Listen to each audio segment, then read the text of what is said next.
बहुत सी सिद्धियां हैं। जब कोई भगवत मार्ग में चलता है ना, ये जरूरी नहीं कि आप अष्टांग योग से चलें तभी आपको सिद्धियां मिलेंगी। आप भजन मार्ग में चल रहे, भक्ति मार्ग में चल रहे, यदि आपके अंदर इन सिद्धियों की प्राप्ति की चाह हो तो बहुत जल्दी सिद्धियां मिल जाएं। यदि कोई अपराध ना बनने पावे, शास्त्र विपरीत आचरण ना होने पावे, रजोगुण तमोगुण का नाश करते हुए जब सतोगुण बढ़ता है हृदय में, तो सिद्धियां अपने आप प्रकाशित होने लगती हैं। बहुत साधारण बात है सिद्धि प्राप्त करना, बहुत साधारण बात। लोगों को लगता है कि छोटे मोटे चमत्कार बहुत कठिन है, या बहुत प्रारंभिक दशा में सब सिद्धियां आने लगती हैं। लेकिन जिसका लक्ष्य हो जाता है ब्रह्मबोध या भगवत प्रेम, उसके हृदय में सिद्धियां फटकने भी नहीं पाती। गुरु कृपा की कवच में सुरक्षित आगे बढ़ता चला जाता है। पर यदि तुम्हें लगता है कि संसार का सम्मान, संसार का लोक, संसार का भोग, तो प्रभु का भजन करके देखो, ये सब तुम्हारे चरणों में लुटेंगे। शास्त्रों में वर्णन आया है कि जो पूर्ण एकाग्रता से सात्विक आहार विहार करते हुए नाम जप करता है, उसके अंदर सिद्धियां प्रकाशित होने लगती हैं।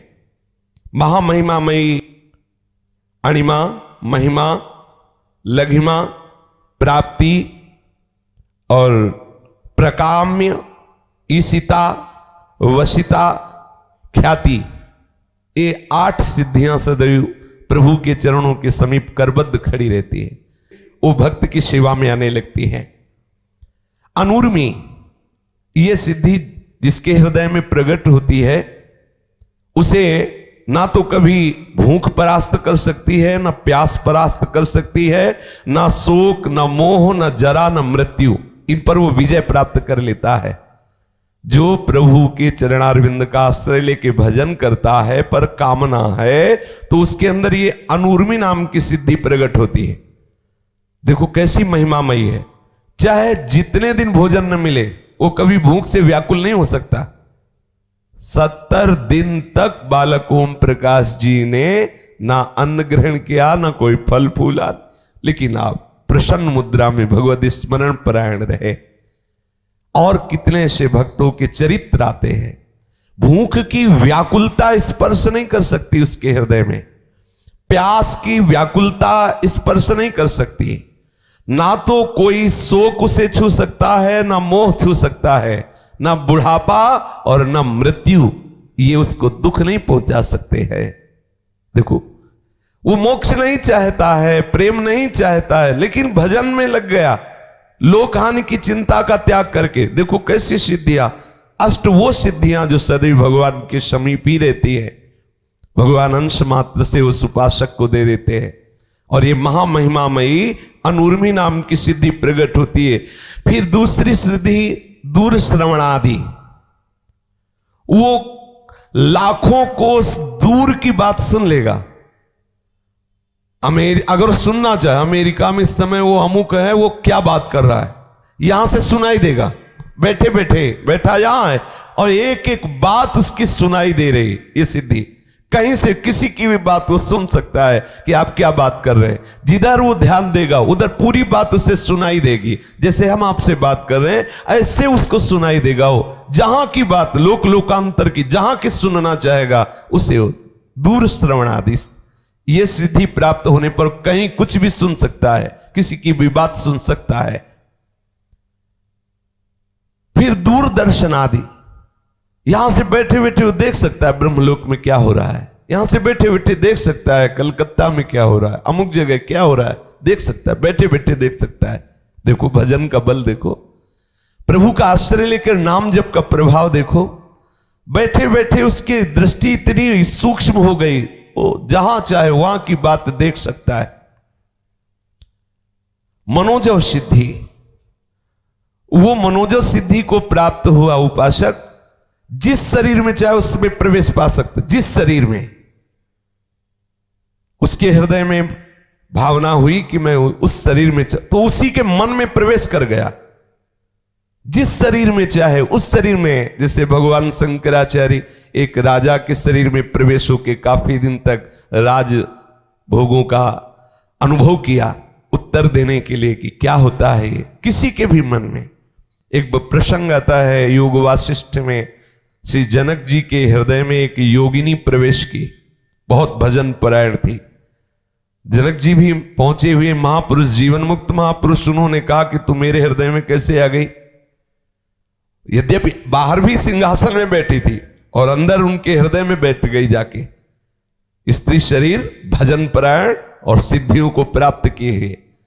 तो उसने कहा हम एकांत से भी तपस्वी जन हैं, जहां एकांत होता है वो हमारा आसन होता है, तुम्हारा हृदय एकांत इसलिए मैं आके बैठ गई। ये देखो जनक जी के हृदय में जाके बैठ, ये मनोजो सिद्धि। मनोवेग से जहां जाना चाहे वहां पहुंच जाए, जहां जाना चाहे, किसी के हृदय में जाना चाहे, दूर देश में संकल्प किया तत्काल पहुंच गया। मन जैसे अपना मन में सोचा तो जहां सोचा वहीं शरीर पहुंच गया। लो, न टिकट की जरूरत है न पास करवाने की जरूरत, जहां जहां जाना चाहे लोक लोकांतरों में। ये भजन का प्रभाव। मनोजो सिद्धि को प्राप्त चित्रलेखा जी ने पलंग सहित अनिरुद्ध जी को उठा लिया और ला करके बाणासुर के महल में विराजमान किया और कहा सखी यही थे ला। बोले यही थे।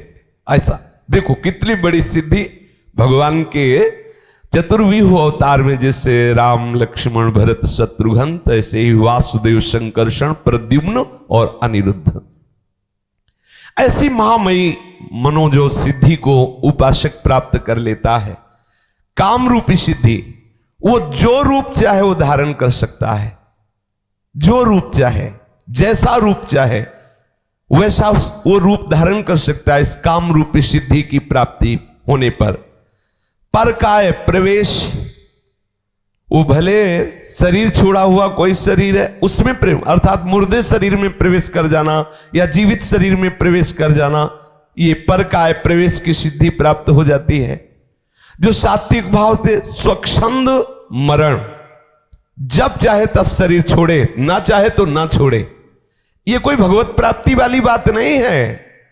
चांगदेव नाम का एक महात्मा 1400 वर्ष का, ये कोई सतयुग त्रेता की बात नहीं, महाराष्ट्र में श्री ज्ञानदेव जी महाराज के दर्शन करने में आया, सिंह पे बैठ के सांप की चाबुक लेकर के। ऐसा तो इसका तात्पर्य है कि इस स्वच्छंद मरण सिद्धि को प्राप्त है, लेकिन ना तो उसके अंदर विशुद्ध बोध है, ना भगवत प्रेम है। श्री ज्ञानदेव जी के आगे उसका धूल दूसरित हो गया है सब अहंकार सिद्धियों का। और देखो भजन का प्रभाव देखो, चबूतरे में बैठे थे श्री ज्ञानदेव जी महाराज, तो पता चला कि योगी मिलने आ रहा है, तो चबूतरे से कहा हाँ चलो, तो चबूतरा चल दिया। और उसके होश उड़ गए कि मैं तो चैतन्य शेर को अपने वश में करके ला रहा हूं, सांप की चाबू, ये तो जड़ चबूतरा चल दिया। भजन का प्रभाव।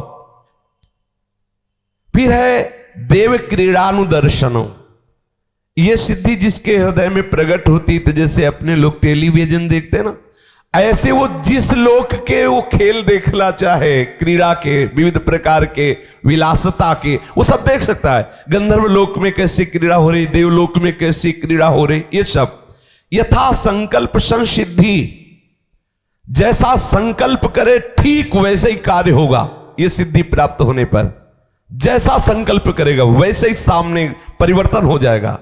चाहे वो जड़ वस्तु हो चाहे चैतन्य वस्तु हो, उसके संकल्प के अनुसार चलना होगा।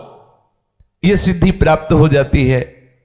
अप्रतिहत गति, उसकी आज्ञा को कोई उल्लंघन नहीं कर सकता जिसके अंदर सिद्ध। जो आज्ञा करेगा उसका पालन ही करना पड़ेगा, बलात् करना पड़ेगा, उसकी गति को कोई रोक नहीं सकता। यह सिद्धि जिसके हृदय में अप्रतिहत गति प्रकट होती है। त्रिकालज्ञता, भूत में क्या हुआ, भविष्य में क्या होगा, वर्तमान में क्या हो, सब उसे पता हो जाता है इस सिद्धि के प्राप्त होने पर। अद्वंदता, शीत उष्ण सुख दुख मृदु कठिन, ये मान अपमान सब ये वश में हो जाते हैं, कोई भी द्वंद्व से परा। लेकिन ये बोध संपन्न महापुरुष नहीं हुआ, ये भगवत प्रेमी नहीं हुआ। पराचित्ताद्यभिज्ञता, दूसरे के मन में क्या चल रहा है ये बात जान जाना, ये सिद्धि। पराचित्ताद्यभिज्ञता, दूसरे के मन की बात जान लेना, तुम मन में क्या सोच रहे हो, आज तुमने स्वप्न क्या देखा, आज तुम क्या सोच के चले हो, विविध प्रकार के मन की बातें जान लेना। प्रतिष्ठंभ हो, अग्नि की ज्वाला से ऐसे निकल जाना, जैसे अपने लोग ऐसे टहलते हैं, ऐसे वो अग्नि की ज्वाला में टहलेगा, उसका रोम भी नहीं झुलसेगा। वो वायु के साथ उड़ सकता है, वो जल में ऐसे थल की तरह चल सकता है, भारी से भारी शस्त्र प्रहार होने पर उसकी त्वचा में खरोच भी नहीं होगा, भयंकर से भयंकर मारण विष पीने पर भी विष का कोई प्रभाव उसके ऊपर नहीं होगा, चाहे जितना सूर्य का ताप हो उसके शरीर में गर्मी नहीं पैदा कर सकता। ये सिद्धियां। अपराजय, कोई भी मंत्र से, तंत्र से, बल से उसको पराजित नहीं कर सकता। अपराजय, सब पर वो विजय प्राप्त करने की सामर्थ्य रखता है। इसलिए अगर आपको ऐसा कुछ चमत्कार भी प्राप्त करना है तो प्रभु को भजो, वो बड़े लीलामय हैं, बड़े सामर्थ्यशाली, बड़े कृपामय।